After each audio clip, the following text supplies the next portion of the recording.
The four men who allegedly gang raped and then brutally beat up a medical student in Delhi last night. Video has emerged from Manipur capturing a horrific incident of sexual assault on 3 women. The video shows 2 women from Kuki tribe being stripped and paraded naked and even molested by men surrounding them. Kathua में मासूम बच्ची के rape और उसके बाद हत्या से पूरा देश गुस्से में है। कठुआ मामले में आपको अपडेट देते हैं।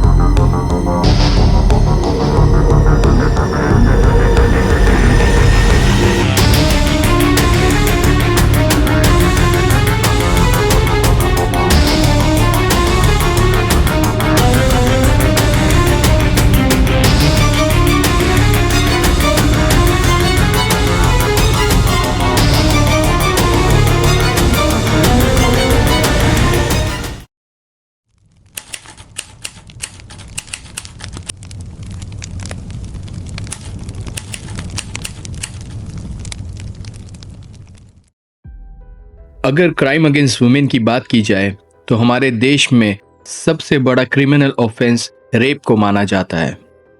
नेशनल क्राइम रिकॉर्ड्स ब्यूरो के मुताबिक साल 2021 में 31,677 रेप केसेस रजिस्टर हुए। इन आंकड़ों का अगर एवरेज निकाला जाए तो 86 केसेस पर डे होते हैं। इसका मतलब हर 17वें मिनट पर हमारे देश की एक बेटी की इज्जत तार-तार हो जाती है। Shocking, right? इससे भी ज्यादा शॉकिंग 2 और बातें हैं। पहली बात, इससे 2 गुना ज्यादा मामले हैं जो दर्ज ही नहीं हो पाते, या विक्टिम अपनी इज्जत के डर से मामले रजिस्टर नहीं करवाना चाहते, या फैमिली प्रेशर उन पर इतना ज्यादा होता है कि वो चाह करके भी मामले दर्ज नहीं करवा पाते, या फिर प्रशासन की लापरवाही की वजह से मामले दर्ज ही नहीं हो पाते। दूसरी शॉकिंग बात यह है कि रेप केसेस में कन्विक्शन रेशियो सिर्फ 25% है। That means in every 4 cases only 1 case leads to the conviction. ये भी बहुत एक बड़ा रीज़न है जिसमें विक्टिम और विक्टिम्स की फैमिली केस ना रजिस्टर करवाने का फैसला लेते हैं, बिकॉज उन्हें हमारे जस्टिस सिस्टम पर भरोसा नहीं है कि उन्हें इंसाफ मिलेगा। साल 2019 में 32,033 इंसिडेंट्स हुए और 2020 में 28,046 इंसिडेंट्स रजिस्टर हुए। एनसीआरबी की रिपोर्ट के मुताबिक 2021 के जो 31,677 रजिस्टर केसेस थे, उसमें नियरली 89% एक्यूज विक्टिम के काफ़ी करीबी लोगों में से थे, जैसे कि फ्रेंड्स, रिलेटिव्स, कलीग्स एक्सेट्रा, और इसमें 10% माइनर गर्ल्स के केसेस थे। इन रिसेंट फ्यू ईयर्स कुछ बहुत ही फ्राइटनिंग इंसिडेंट्स हुए हैं जिसकी वजह से पूरा देश हिल गया। पूरे देश में जगह जगह पे लोगों ने प्रोटेस्ट किया और वुमेन सेफ्टी के नारों के साथ में सारा सिस्टम हिला डाला। प्रोटेस्ट को मीडिया कवरेज भी मिली, जिसकी वजह से विक्टिम्स और विक्टिम्स की फैमिली को बहुत ही हिम्मत मिली, जिसकी वजह से जो लोग कंप्लेंट्स करवाने से डरते थे आज वो खुलकर आ रहे हैं और कंप्लेंट्स रजिस्टर करवा रहे हैं, जो बहुत ही अच्छी बात है। लेकिन मेरा एक सवाल है, क्या सिर्फ कंप्लेंट रजिस्टर करने से विक्टिम्स को इंसाफ मिल पाएगा? जैसे कि मैंने पहले कहा, रेप केसेस में कन्विक्शन रेशियो सिर्फ 25% है। इसके चलते गवर्नमेंट और जुडिशियल सिस्टम कैसे लोगों को यकीन दिला पाएंगे कि उन्हें इंसाफ मिलेगा? Nirbhaya case which were happened in the year of 2012, जिसमें आरोपियों ने सारी हैवानियत की हदें पार कर दी। दिल्ली की सड़कों पर चलती एक प्राइवेट बस में, जिसमें 6 लोगों ने एक 22 साल लड़की का गैंग रेप किया और जानबूझकर उसे इंटरनली इतना इंजर्ड किया गया कि सिर्फ 13 दिन के बाद में उस लड़की की मौत हो गई। कोलकाता आजिकल hospital rape and murder case, जिसमें एक ट्रेनी डॉक्टर के साथ रेप किया गया, बड़ी ही बेरहमी से उसे टॉर्चर किया गया और उसकी जान ले ली गई।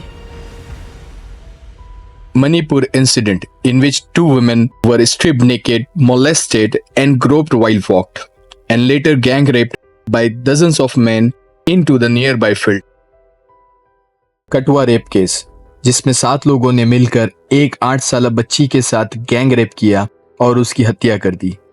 एक और इंसिडेंट जिसमें 21 साल एक लड़की के साथ दोबारा रेप किया गया by the same group of man who raped her in 2013, क्योंकि उस लड़की ने आउटसाइड कोर्ट सेटलमेंट से इनकार कर दिया।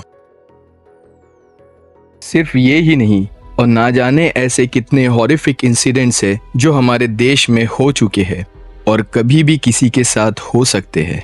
हमें इन सब से बचने के लिए पर्सनल लेवल पर क्या करना होगा? पर्सनल लेवल पर इसलिए क्योंकि हमारा जस्टिस सिस्टम चाहे जितना भी सख्त हो जाए, पुलिस और प्रशासन क्राइम के बाद ही हमारी मदद के लिए आ सकते हैं। इनिशियली हमें ही रेप अटेम्प्ट्स को रोकना होगा। At very first place, let's see how we can stop this crimes to be happen. First step, ladies को चाहिए कि वो वुमेन सेफ्टी प्रोडक्ट्स का इस्तेमाल करें, जैसे कि stun gun, pepper spray, personal alarm की chain, and you can find this product easily on online stores. These products are easy to use और वर्ल्ड वाइड काफ़ी रेप अटेम्प्ट्स को रोकने के लिए बहुत ही कारगर साबित हो चुके हैं। सेकेंड स्टेप, अपने घर की औरतों को सेल्फ डिफेंस कॉम्बैट ट्रेनिंग बचपन ही से दें, ताकि अगर वो कभी ऐसी सिचुएशन में फंस जाए तो एटलीस्ट खुद को बचा करके ऐसी भयानक मुसीबत से निकल सके। Since nobody is safe from this hideous enemy of humanity, हमें हमारे बच्चों को बचपन ही से एडुकेट करना होगा। छोटे बच्चों को ये समझाना बहुत ही ज़रूरी है कि अगर कोई उन्हें गलत इंटेंशन से टच करे तो वो इस इंटेंशन को रिकग्नाइज कर सके और तुरंत ही अपने पेरेंट्स को इन्फॉर्म करे। इस तरह के वैशी मर्दों से न सिर्फ छोटी उम्र की लड़कियां बल्कि छोटी उम्र के लड़के भी सेफ नहीं होते। ये तो हो गई पर्सनल लेवल की बात। Let us discuss few points on national level that what we can do to stop rape and similar crimes. There are plenty of disputed solutions to stop the rape in the country, but हम यहाँ पे 2 बड़े solutions के ऊपर में discuss करेंगे। First solution, stop pornography. Porn addiction ये एक बहुत ही बड़ी वजह है जो रेप जैसे क्राइम्स को बढ़ावा देती है। पॉर्न एडिक्शन किसी भी इंसान को हैवान बना सकता है। पॉर्न एडिक्ट्स की नज़र में औरतों की इज्जत बिल्कुल खत्म हो जाती है, जिसके चलते औरतों को इंसान समझना शायद वो भूल जाते हैं। Every addicts wanted to do the same things what they see in those videos. एक स्टडी के मुताबिक porn addicts are potential rapist amongst us. इससे बहुत ही डरने की जरूरत है। SPECT scan, single photon emission computer tomography, ये एक ऐसा टेस्ट है जिसकी मदद से हम किसी भी इंसान के ब्रेन की 3D इमेज तैयार कर सकते हैं, and it is the most advanced test we can carry out on human brain in the field of neurology. The brain is a fascinating machine, really. In terms of brain plasticity, everything that we do each and every day shapes our brain. We call it neuroplastic. Just as plastic is changeable and malleable, we can change the shape of the brain. And I actually did a study recently on this. So we put people in the scanner and we looked at their brain structure and associated this brain structure with the amount of pornography they consume. So basically we found in our study that the grey matter in the reward center is generally smaller in those people who watch more porn. We've seen that with multiple addictions, from methamphetamine to cocaine, others, and now with pornography addiction. It's almost as if the brain is saying, I like pleasure, but you're killing me. This is too much. My hypothesis was that the ventral striatum and the reward regions should be bigger in those people watching pornography, and it's exactly the other way around. So, Were you shocked? yes. There is solid research to show that brain functioning changes. The more you watch pornography, then you can get a blip up when the pornography is totally new. But totally new soon becomes old as you watch that. People need to watch more or get more interesting and novel stuff to get the same level of activity in the reward system. You know, so it's a paradox.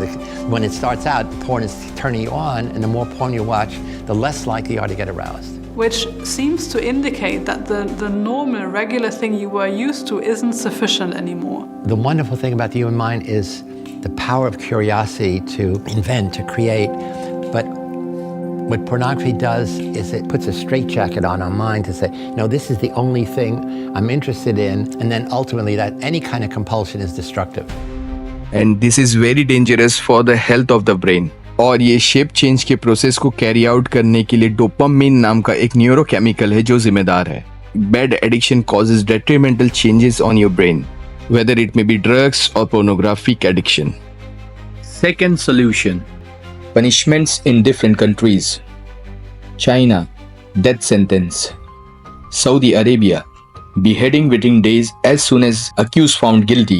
Afghanistan, shot in the head or hanged to death within 4 days after accused found guilty. Egypt, death by hanging. Iran, hanged to death or by stoning. Pakistan, death sentence. And finally, India, a big question mark.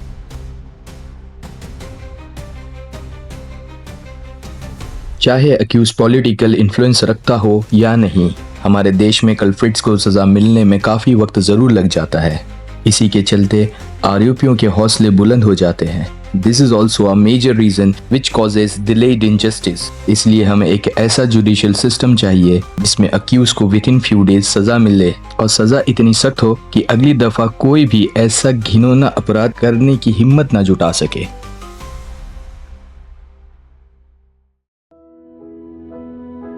This is Deja.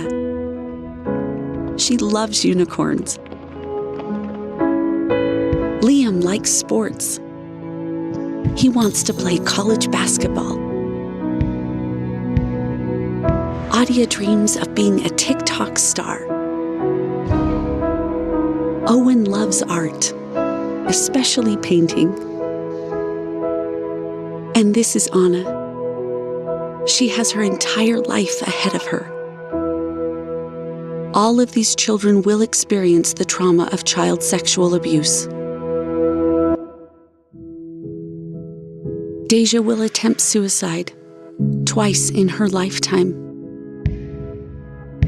Liam will start abusing drugs and alcohol in the next 3 years. Adia will start cutting at 15. Owen will suffer from chronic depression. Anna will be diagnosed with failure to thrive, struggle in school, and deal with an unwanted pregnancy at 16. It needs to stop, and we can help.